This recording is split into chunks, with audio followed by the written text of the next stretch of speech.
Hay un concepto que se repite en distintas conversaciones y que ha ido tomando cada vez más fuerza en los últimos años en la medida en que nos enfrentamos a grandes desafíos como sociedad o como humanidad.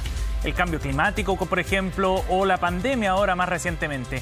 Hablamos del propósito, un concepto clave para entender y definir también estrategias para un grupo humano, para una empresa o a nivel personal incluso.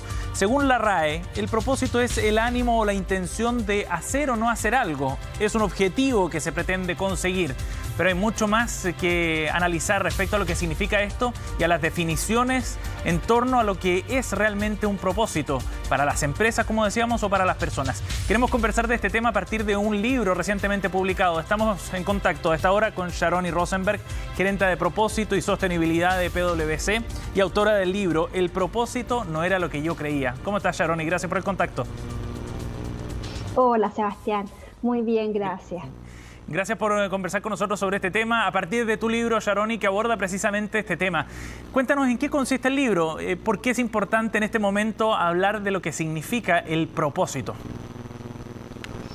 Sí, mira, yo me dedico a asesorar a empresas en el tema de propósito, pero en este afán como de hacer las empresas más sostenibles, lo que tú decías del cambio climático, de hacer las cosas mejor, me di cuenta que el propósito organizacional, si quieres decirlo, no se puede abordar si no hablamos del propósito de las personas, si no cambiamos ese chip que tiene cada uno de nosotros.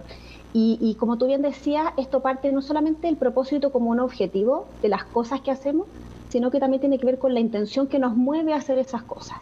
Y cómo hay un match entre lo que queremos hacer o deseamos hacer desde lo más profundo y las cosas que hacemos. Como que pareciera ser que hay una desconexión. Vivimos en este piloto automático, en una vida frenética, en que hacemos lo que creemos que es lo correcto, lo que quizás la sociedad nos impone, que es no sabemos si de repente vivimos para trabajar o trabajamos para vivir, como que las prioridades no están muy claras, somos realmente felices, hacemos lo que realmente queremos, y ahí el propósito es una herramienta que a mi juicio es tremendamente útil para empezar a cuestionarnos todas estas cosas. Sharoni, pero partamos por lo básico quizás, por descubrir qué era lo que tú creías que era el propósito y qué es lo que has descubierto, qué es lo que motiva precisamente el libro, ¿no? Así es. Mira, el propósito pareciera ser, o yo pensaba, que era como ese talento o ese don que uno tiene y que tiene que descubrirlo, y que una vez que tú logras descubrirlo, parece como que todo fuera mágico, ¿ya? Es como si uno tuviera un talento para ser pintor y lo descubre y puedes pintar y eres famoso y toda la vida como que se abre y fluye. La verdad que no es así. ¿Ya? De repente me pasa que hay gente que dice, oye, Sharoni, encontraste tu propósito, entonces ahora tú eres feliz y todo te sale fácil. Y no es así, ¿ya? El propósito es un camino, no es un resultado que se obtiene una vez en la vida, no es un objetivo, y como que ya lo lograste y está lista. No es un objetivo, mira, lo que yo propongo es que el propósito de todos los seres humanos es el mismo, ¿ya? De hecho, ese es uno de los mitos que trato como de sacar, que todas las personas estamos buscando nuestro gran propósito. Yo estuve mucho tiempo entrampada en eso, como mi propósito es ayudar a las empresas a ser más sostenibles, o mi propósito es ayudar a la gente a salir de la pobreza, pero lo iba cambiando, ¿ya? Y hay autores que dicen que el propósito es uno solo para toda la vida, y eso a mí me generaba mucha angustia, ¿ya? Como que si uno estuviera en la vida para hacer una gran cosa, una gran misión. Y la verdad que no es así, y eso es lo que yo quiero desmitificar un poco. El propósito de todos es el mismo, y ahí yo sigo un poco la filosofía de Aristóteles, que dice que todos los seres humanos nacemos para ser felices. ¿Qué es la felicidad? Es la gran pregunta.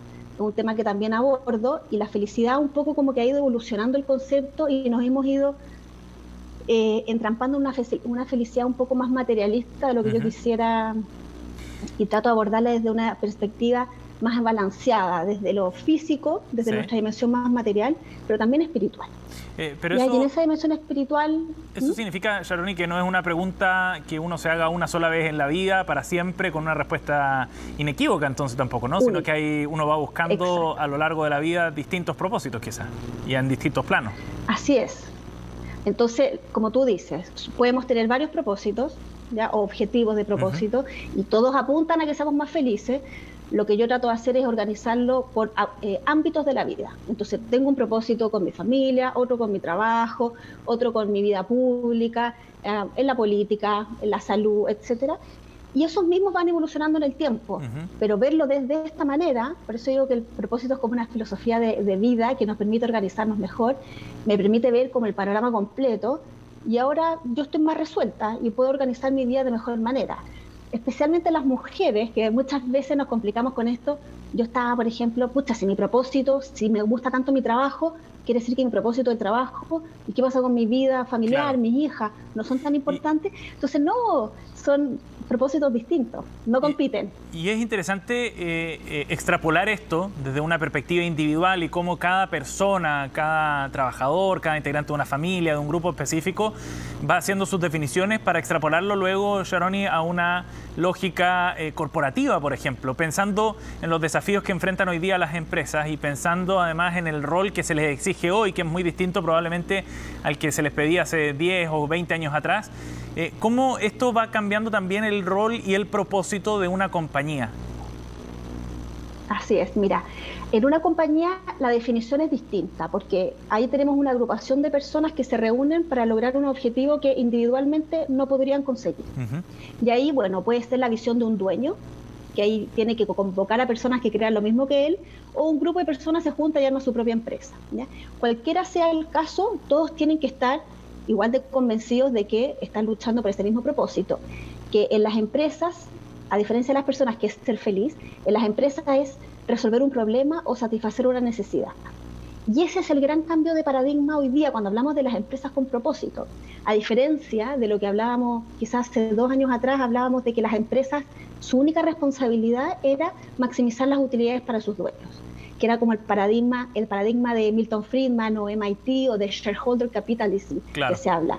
Y hoy día estamos dejando detrás todo ese paradigma y estamos hablando de esto del capitalismo de los grupos de interés o un capitalismo más inclusivo en el que no basta solamente generar utilidad para los dueños, que está perfecto y eso es necesario para que las empresas sobrevivan, sin duda, pero también tengo que generar beneficios para los trabajadores, que se sientan cómodos, se sientan parte, para mis proveedores, las mejores prácticas, para el medio ambiente, las comunidades donde trabajo, etcétera. Como que pasa a ser la empresa un actor en la sociedad en que se mira como un buen ciudadano. ¿Y de qué eso forma se le dice una empresa con propósito? ¿Y de qué forma se definen esos propósitos cuando hablamos de una empresa? ¿Y cómo se alinean también con los propósitos individuales? Mira, en general las empresas, su propósito lo define el dueño, ¿ya? Pero pasa que una empresa que tiene 100 años, el dueño ya no existe y se perdió en el tiempo. ¿Ya? Pasa mucho en las empresas, por ejemplo, que se abrieron en bolsa, que esa identidad se perdió. Claro. Entonces muchas empresas lo que están haciendo es como refundar ese propósito, y ahí lo que yo les aconsejo es que en vez de hacerlo en 4 paredes entre el directorio y algunos gerentes, es que lo hagan un proceso participativo, porque la idea, más que el resultado final, esa frase de cómo tú estás contribuyendo, es que la gente se sienta parte. Y allá hay un poco el paralelo con el ejercicio de la Constitución que estamos viviendo hoy día en Chile. El resultado de la Constitución efectivamente es algo que todos queremos, pero este proceso en el que discutamos, debatimos y en el que todos nos sentimos parte de estamos refundando algo, nuestros principios, nuestros valores, ese es el ejercicio que realmente vale. Sí. Entonces, si lo hacemos participar a todos en la empresa, aunque a través de una encuesta, por último, ¿ya? Los comunicados, algún video, etcétera, de verdad que te cambia mucho en la cultura de la organización. Sharoni, ¿y cómo ves tú a las empresas hoy día, en particular acá en Chile, por ejemplo? ¿Cómo están enfrentando este desafío de definir un propósito quizás nuevo, distinto, de responder a esta nueva exigencia y a un rol diferente en la sociedad? Mira, aquí yo he sido bien crítica, porque me parece que esto del cambio de paradigma en Chile se lo han tomado súper en serio y ha salido harto en la prensa este cambio de paradigma de este principio de que las empresas ya no pueden seguir actuando de la misma manera, ya no basta con generar utilidades, sino que también somos actores más responsables. Pero en el ejercicio del propósito se están quedando mucho en sacar esta frase, que es un ejercicio comunicacional, las agencias de marketing hacen este ejercicio, pero ¿qué pasa después de eso?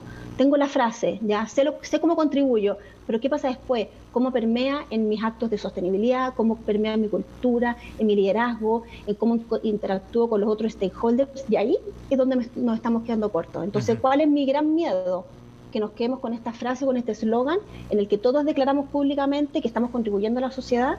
¿Y qué pasa después cuando en un par de años nos demos cuenta que estamos haciendo lo mismo? Sí. ¿Y ves algún cambio, por ejemplo, en las nuevas generaciones? Ahí puede haber algo interesante, algo fresco quizás. 100%. 100%. Y de hecho, los millennials que tanto los critican, son ellos los que han empujado este cambio. Sí. Creo que las empresas que están haciendo las transformaciones es porque han detectado esta necesidad. Y me pasa que de repente los dueños de las empresas, los directorios dicen, mira, me dicen, Sharon, y yo la verdad que no entiendo bien por qué partió esto, de dónde viene, pero escucho a mis hijos hablar y veo que se creen tanto este cambio, esta nueva generación, que yo sé que el mundo va para allá y por eso estoy liderando el cambio en mi empresa. Y eso es lo que a mí me llena de esperanza, porque veo una conexión entre los baby boomers y los millennials. Claro. Como que el baby boomer en verdad está llegando a una etapa en su vida en que está pensando en su legado y los millennials están pensando en que no quieren esperar a tener 60 años para pensar en su legado, quieren hoy día impactar el mundo positivamente. Sí. Y ahí se está generando un match que está siendo súper interesante. Y que es necesario además para enfrentar los desafíos que vienen por delante, que son enormes. Sharon, y gracias por conversar con nosotros hoy día, muy amable. Muchas gracias a ustedes, que estén muy bien. Bien, el libro El propósito no era lo que yo creía ya está disponible en librerías, escrito por Sharon Rosenberg, gerente de propósito y sostenibilidad de PwC.